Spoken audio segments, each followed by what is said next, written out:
Mapapanood na rin sa Task Force Firewall si Sparkle actor Gil Cuerva at ang kanyang special role, magiging kalaban ba o kakampi ng Team Firewall? Makichika kay Aubrey Carampel.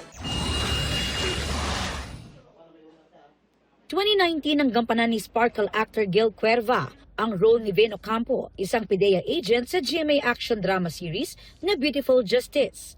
7 years after, mapapanood sa Task Force Firewall si Gil pero hindi bilang additional member ng PBI, kundi kalaban na makakaharap ng Team Firewall. I'll be playing the role of Hans, and then meron akong kapatid. Hindi ko muna isuspoil kung sino yung kapatid ko, pero siya yung parang mas boss ko.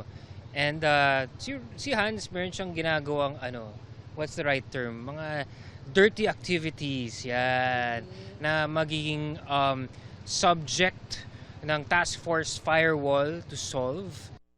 Thankful si Gil na makatrabaho ang Team Firewall. Nakikita ko yung samahan nila sa set, yung cast.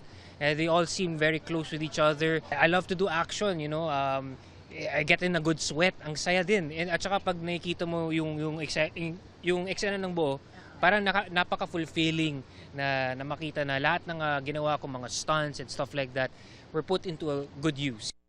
Mabuti na lang daw ay handa si Gil sa action scenes na very active din ang lifestyle. 2 to 3 times a week daw siyang nagtitraining ng martial arts na jiu-jitsu.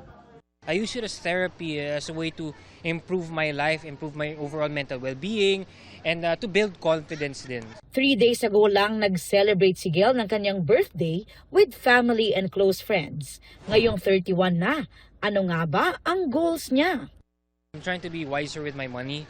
Kasi syempre gusto ko maging financially stable. I want to prepare myself for that point in my life where I'm gonna start slowing things down. Hindi na ako I know I'm only 31 but I'm also 31 na.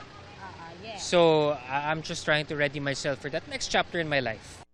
Kasama na ba riyan ang new love life, Gil? Wala muna. Syempre para when the right one comes, I'm ready.